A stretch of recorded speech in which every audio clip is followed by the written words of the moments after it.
Hello everybody and welcome back to my channel ShareX India. यार एक बात किसी ने कंफर्म नहीं करी कि क्या पिछली दो वीडियोस से जो मेरी आवाज है वो आप लोग को यहाँ पर लाउड एंड क्लियर आ रही है। क्योंकि पहले कुछ लोग कह रहे थे कि मेरी आवाज यहाँ पर हल्की हो गई है, तो उसी के लिए मैंने अभी सेटिंग्स में यहाँ पर थोड़ी सी चेंजेस करी है। तो आई होप कि अब यहाँ पर मेरी आवाज आप लोग को अच्छी खासी आती होगी। एनीवेज, आज डेट है यहाँ पर 9 मई की। अपेरेंटली आज मैं मैच देखने जाने वाला था आरसीबी का, बट वो लखनऊ में था। आज जो मैच था वो एलएफजी वर्सेस आरसीबी का था। बट आज ही यहाँ पर आईपीएल पोस्टपोन कर दिए गए हैं सारे के सारे, तो इसीलिए आज वीडियो आप लोग को देखने के लिए मिल रही, नहीं तो मैं आज वीडियो नहीं डालता। एनीवेज, बात करेंगे हम लोग यहाँ पर आज की मार्केट के बारे में। मार्केट अच्छी क्या थी, मार्केट साइडवेज ही थी, ज्यादा कुछ एज सच इन्फो तो मार्केट में देने के लिए नहीं है। हाँ, लेकिन बहुत सारी चीजें हैं जो हल्की हल्की वैल्यूएशन पे फिर से यहाँ पर मिलने लग गई हैं due to the pull back जो मार्केट में यहाँ पर पिछले एक दो दिनों से हो रहा है। अदरवाइज अगर हीट मैप यहाँ पर देखेंगे, निफ्टी 50 का बात करूं तो ज्यादा आप लोग को यहाँ पर आज रेड में नजर आया होगा। निफ्टी नेक्स्ट 50 की बात करूं तो वो भी साइडवेज था, या आप लोग रेडी कह सकते हो, ज्यादा कुछ पॉजिटिव यहाँ पर था नहीं। इसके अलावा अगर मैं बात करूं निफ्टी 500 कंपनीज की, तो यहाँ भी ज्यादातर कंपनीज आप लोगों को रेड में ही नजर आने वाली है। ओवरऑल भी अगर आप लोग यहाँ पर देखेंगे तो मार्केट में आज रेड ज्यादा था as compare to green. Green थे, एग्जाम्पल के तौर पे डिफेंस सेक्टर आज पूरा की पूरा ग्रीन में था। कुछ डिफेंस के शेयर्स में तो यहाँ पर अपर सर्किट तक लग गया था। अगर मैं यहाँ पर किसी एक दो शेयर्स की बात करूं, जैसे कि मैस्टॉक जो है शिप बिल्डर का शेयर है, शिप्स वगैरह बनाता है, ऑल टाइम हाई पे ट्रेड कर रहा है। देख सकते हो आप लोग यहाँ पर 3,000 रुपए के ऑल टाइम हाई है और लगभग वही 2900 3,000 रुपए के बीच में ट्रेड कर रहा है। ठीक है, एक दो दिन पहले यहाँ पर हल्की फुल्की गिरावट आई थी लगभग 10% के आसपास की। अभी भी कोई बाय करना चाहे तो बाय यहाँ पर कर सकते हो। वॉर जो चल रहा है वो एक आध दिन में खत्म तो नहीं होने वाला है, तो लाइक बाय कर सकते हो। मैं ये नहीं कह रहा हूँ कि वैल्यूएशन बहुत ज्यादा अच्छी है। लार्ज कैप की कंपनी आप लोग की बन चुकी है, मैस्टॉक 1 लाख करोड़ के ऊपर का मार्केट कैप है। पोर्टफोलियो में रखना चाहो आप लोग की चॉइस है, वरना लार्ज कैप कंपनीज को अवॉइड करता हूं। बट क्योंकि अभी वॉर यहाँ पर चल रही है तो उस चक्कर में बहती गंगा में आप लोग यहाँ पर हाथ धो सकते हो। जेन टेक्नोलॉजीज आप लोग के वो बनाता है ड्रोन। जितने भी अटैक्स यहाँ पर हो रहे हैं फिलहाल तो सारे के सारे यहाँ पर ड्रोन पे हो रहे हैं। बहुत वॉलेटाइल हो गई है मार्केट। अगर आप लोग यहाँ पर देखोगे तो कल ही परसों यहाँ पर लगभग 1400 रुपए का गया था, फिर कल गिर के 1300 का हो गया था, आज फिर यहाँ 1400 का हो गया। तो वॉलेटिलिटी मार्केट में इस समय अपने पीक पे है। इनफैक्ट मैंने जो कल वीडियो भी अपलोड करी थी उसमें मैंने आप लोग को इंडिया विक्स के बारे में बताया था। अगर मैं आप लोग को फिर से यहाँ पर, मैंने कल की वीडियो में भी कवर किया था, आज लगभग 2-3% के आसपास से फिर से बढ़ी है। कल भी लगभग ये 5-10% बढ़ी थी। पिछले एक हफ्ते में लगभग 17% के आसपास इंडिया विक्स यहाँ पर इंक्रीज कर चुकी है। जिनको नहीं पता, इंडिया विक्स, इसको निफ्टी विक्स बोलते हैं, ये इंडियन स्टॉक मार्केट की वोलेटिलिटी हम लोग को शो करता है। जितनी ज्यादा ये हाई होगी उस समय उतना पैनिक चल रहा होगा, लोग अनाप शनाप कुछ भी बाय कर रहे होंगे, कुछ भी सेल कर रहे होंगे। उस समय जो चीजें होती है फंडामेंटली वर्क नहीं करती हैं, रादर देन अजम्पशंस पे वर्क करती हैं। वॉलेटिलिटी मार्केट में बहुत ज्यादा इंक्रीज कर जाती है। ऐसे टाइम पे मार्केट में जो लोग नया पैसा लगाने आते हैं उनको तो अवॉइड करना चाहिए, ये बात तो क्लियर है। वैल्यूएशंस की मैं बात ही नहीं कर रहा हूं, लेकिन जो लोग पैसा लगाने आते हैं नया, उनको तो यहाँ पर क्लियर कट अवॉइड करना चाहिए। अगर आप लोग यहाँ पर आर्टिकल्स वगैरह भी रीड करेंगे तो ऑपरेशन सिंधु जो इंडिया में यहाँ पर इस समय चल रहा है, पाकिस्तान पर जो अटैक वगैरह चल रहे हैं, उसकी वजह से भी इंडिया विक्स यहाँ पर कल का डेटा है, कल मैंने वीडियो में भी कवर किया था, लगभग 10% के आसपास वो इंक्रीज हो गया था। इंडिया विक्स अगेन जैसा कि मैंने बताया वो क्या होता है। जितने भी आर्टिकल्स आप लोग यहाँ पर पढ़ेंगे, आज का भी पढ़ेंगे, तो गोल्ड अपने ऑल टाइम हाई के आसपास ट्रेड करने लग गया है। सेंसेक्स में लगभग 900 पॉइंट की यहाँ पर गिरावट देखने को मिली थी। और ये जो गिरावट है ये इंडिया पाकिस्तान की वजह से तो जो हो रहा है वो हो रहा है, रादर देन मुझे ये भी कहना चाहिए इस समय ग्लोबल में भी एक टेंशन बनी हुई है। अगर आप लोग को पता हो तो मैं पिछले एक दो हफ्तों से एक यूएस और चाइना की वीडियो भी कवर कर रहा था, जहां पर यूएस और चाइना एक दूसरे में टैरिफ बढ़ाते जा रहे थे। उसकी वजह से भी बहुत सारी टेंशन यहाँ पर बनी हुई है। इंडिया के अलावा यूएस और चाइना की भी जो स्टॉक मार्केट है वो उनकी वजह से भी गिर रही है, और साथ ही साथ में इंडिया में भी पाकिस्तान में भी जो वॉर चल रही है, अब देखो ये कब कैसा टर्न ले ले वो मैं नहीं कह सकता हूँ। एग्जाम्पल के तौर पे एक थोड़ा सा एग्जाम्पल आप लोग को देता हूँ। टर्की की अगर मैं बात करूँ तो टर्की को इंडिया थोड़ा बहुत सपोर्ट यहाँ पर करता था। अभी जैसे वहां पर भूकंप वगैरह भी आया था तो काफी सारे एड्स वगैरह इंडिया ने उनको यहाँ पर सप्लाई करे थे। बट आज क्या हुआ, आज सुबह मॉर्निंग में इन्होंने ट्वीट वगैरह करे और अपना फुल सपोर्ट यहाँ पर पाकिस्तान को दिखाया है। तो ऐसे में यू नेवर नो, हो सकता है अब जैसे एग्जांपल के लिए फिर से मैं इसको कंप्लीट करता हूँ। टर्की ने अपने जहाज वगैरह पाकिस्तान को सपोर्ट करने के लिए भेजे हैं, वॉरशिप वाले, वॉर वाले। तो अब यू नेवर नो, हो सकता है कि अभी जो इंडिया वर्सेस पाकिस्तान चल रहा था वो इंडिया वर्सेस पाकिस्तान / टर्की लग जाए। कौन किसको सपोर्ट करने चला है, चीजें कब कैसे बदल जाएं, वो इस समय कहना थोड़ा सा टिपिकल है। चीजें कितनी बड़ी हो जाए वो भी इस समय मैं यहाँ पर नहीं कह सकता हूँ। ऑपरेशन सिंदूर कर जो चल रहा था यहाँ पर, बायकॉट, ये जो भी सब चीजें, अजरबैजान, टर्की वगैरह, सब पूरा सोशल मीडिया इस समय यहाँ पर भरा पड़ा है। तो चीजें इस समय यहाँ पर बहुत रैपिडली मूव कर रही है, ठीक है। तो ऐसे में इंडिया विक्स है वो सर्च यहाँ पर करेगा, और हो सकता है कि कल इंडिया विक्स और ज्यादा सर्च कर जाए रात में, या अगर कल शाम तक या दोपहर तक अगर हो सकता है कोई और कंट्री अपना कुछ उटपटांग हरकत कर दे, तो उस हिसाब से चीजें फिर आप लोग को चेंज होती हुई नजर आ सकती है, देखने के लिए मिल सकती है। तो उसके लिए आप लोग को प्रिपेयर्ड रहना पड़ेगा। आर्टिकल्स वगैरह आप लोग के सामने है, आप लोग यहाँ पर आके रीड कर सकते हैं, चाहे इंडिया विक्स वाला हो चाहे टर्की वाला हो, ठीक है। इसके अलावा अगर मैं यहाँ पर वापस से डिफेंस सेक्टर की बात करूँ यहाँ पर, तो इन दोनों के अलावा डेटा पैटर्न भी यहाँ पर वो मैन्युफैक्चर करता है, ड्रोन्स वगैरह। ये भी आप लोग की लगभग 12,000 करोड़ की कंपनी है। ऑर्डर्स वगैरह रेगुलरली मिलते रहते हैं, लेकिन बीच में क्वार्टर के जो रिजल्ट्स आते हैं वो थोड़े से ऊपर नीचे हो जाते हैं। लॉन्ग टर्म के लिए रखना चाहो पोर्टफोलियो में रख सकते हो। ड्रोन बनाने के लिए डेटा पैटर्न हो गया, जेन हो गया। इसके अलावा आप लोग का पारस डिफेंस है, पारस डिफेंस खुद मेरे पास मेरे पोर्टफोलियो में ट्रिपल डिजिट पे मैंने बाय किया था। लगभग एक महीने में 55% के आसपास बढ़ चुका है।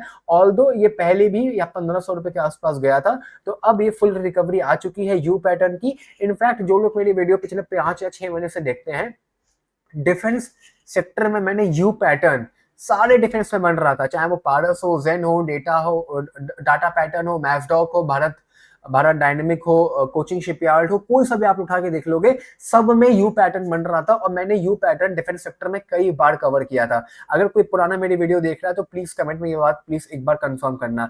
डिफेंस सेक्टर के अलावा इसमें यहाँ पर एक आइडिया फोर्ज भी है। आइडिया फोर्ज थोड़ा सा रिस्की हो जाता है, क्योंकि आइडिया फोर्ज यहाँ पर सबसे छोटी कंपनी है डिफेंस सेक्टर में। अगर आप लोग बात करोगे, खाली 1600-1500 करोड़ का ही मार्केट कैप का, और लगभग 80% के आसपास ये अपनी वैल्यूएशन ड्रॉप कर चुके हैं आईपीओ के बाद से। अब थोड़ा बहुत चल रहा है, कितना चलेगा मुझे नहीं पता, बट इनकी जो ऑर्डर बुक है वो खाली है। और आज ही इनका रिजल्ट आया था, रिजल्ट भी एकदम वाहियात आया था। लेट मी रिपीट, एकदम वाहियात आया था। कोई रेवेन्यू नहीं है, 80% का रेवेन्यू ड्रॉप हो चुका है लास्ट ईयर से, कोई ऑर्डर वगैरह नहीं है। तो इसीलिए डिफेंस सेक्टर की जो स्टॉक्स अगर कोई बाय करना भी चाहता है तो प्लीज देख के अच्छे वाले बाय करना। अब कोचिंग शिपयार्ड भी, जैसे कि एक कंपनी आप लोगों को पता ही होगी, यहाँ पर क्या नाम था, कोचिंग शिपयार्ड, ये रही कोचिंग शिपयार्ड। ये भी लगभग 3% के आसपास बढ़ा है। ऑल दो 3 महीने में कुछ खास रिटर्न नहीं दिए हैं, 1 साल में भी यू पैटर्न अभी कंप्लीट बन रहा है धीमे धीमे। तो यहाँ पर भी यू पैटर्न आप लोग को बनता हुआ देखने के लिए मिल जाएगा। ऑल दो 1,300 रुपए के आसपास का एक बेस यहाँ पर बन चुका है, उस बेस के नीचे तो ये नहीं निकल रहा है। इसके अलावा बात करूं मैं यहाँ पर, तो हाल है, हाल तो मैंने कई बार कवर किया, हाल तो मैंने अभी कवर किया था यार, जब ये 1 महीने पहले 4,000 रुपए के आसपास का मिल रहा था, 5,000 रुपए का मैंने इसको टारगेट भी दिया था।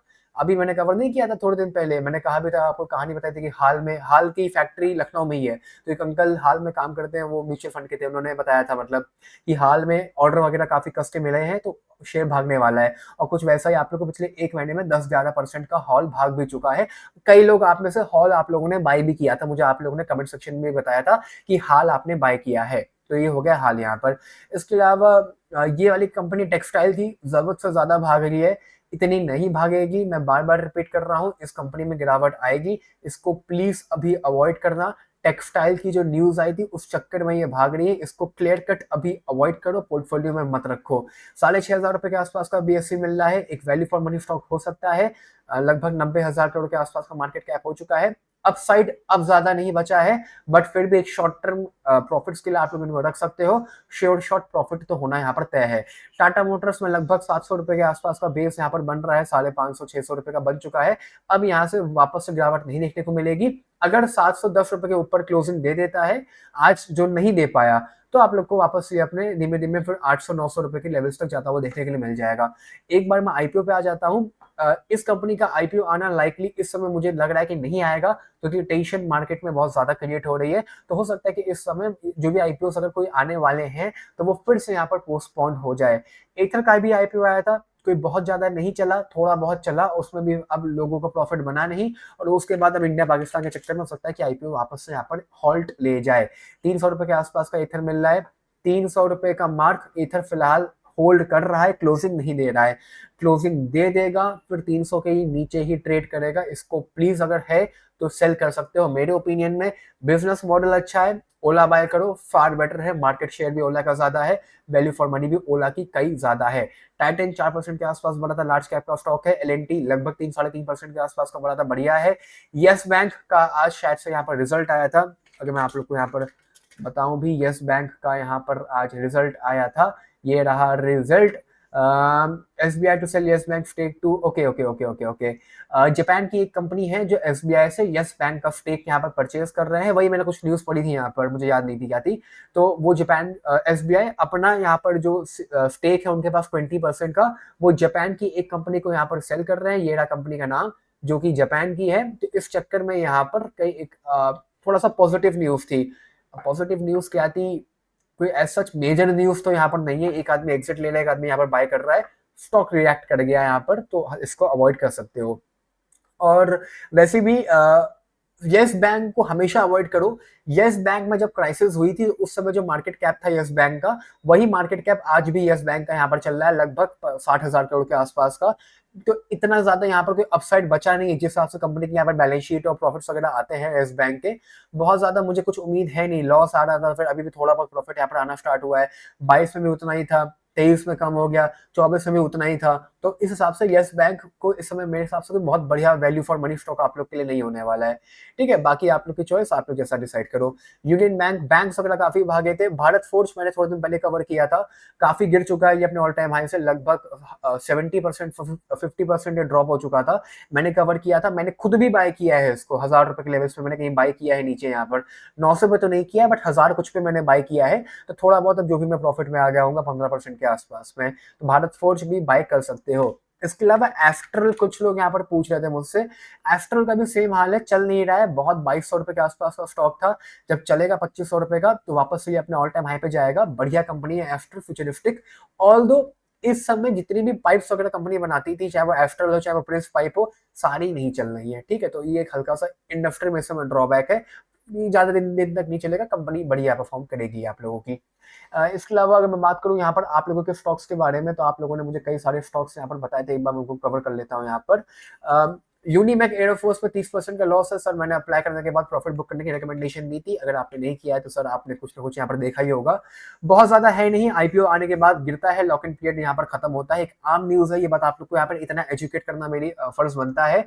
कभी भी आईपीओ आता है 90-60 दिन के बाद उसका लॉक इन खत्म होता है। लॉक इन खत्म होता है तो जो भी यहाँ पर म्यूचुअल फंड्स वगैरह होते हैं वो एग्जिट लेते हैं, तो उस दिन शेयर टूटता है। वही चीजें आप लोग को यहाँ पे भी देखने को मिली होंगी।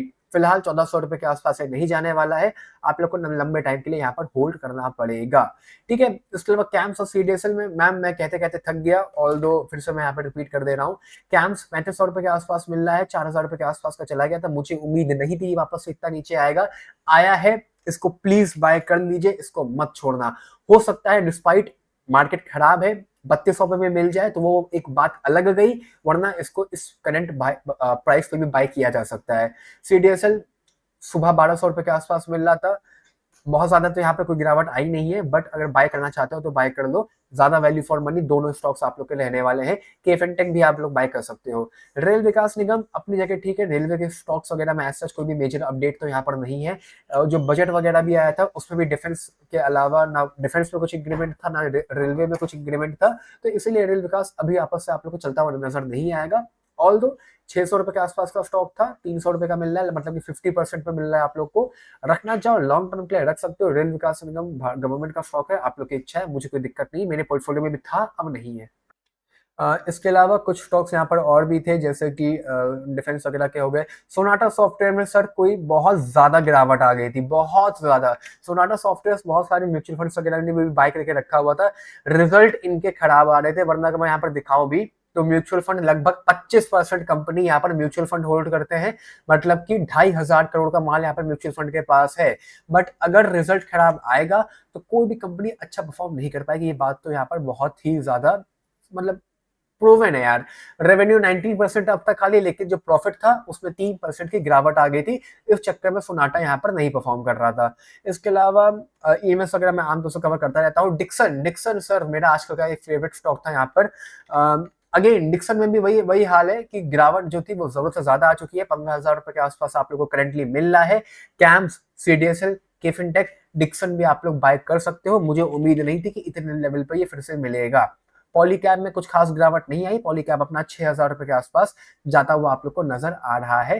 थोड़ी बहुत आई है, लगभग 5-4-5% की, तो आप लोग बाय करना चाहो बाय कर सकते हो, वरना मैंने इसको 4900 रुपीज पे अभी थोड़े दिन पहले ही बाय करवाया था। बाकी नीवा वूपा में सर अगेन रिसेंट का आईपीओ है, कुछ खास यहाँ पर नहीं है होल्ड करने के लिए, आप लोग की मर्जी। नीवा वूपा में भी रिजल्ट अभी रिसेंटली आईपीओ आया था। बहुत ज्यादा कंपनी कुछ खास काम नहीं कर रही, ना कंपनी के काम प्रॉफिट्स में भी कुछ दम है। बाकी आज की इस वीडियो में इतना ही। Bye, take care, love you all, मिलता हूं कल एक नई वीडियो के साथ।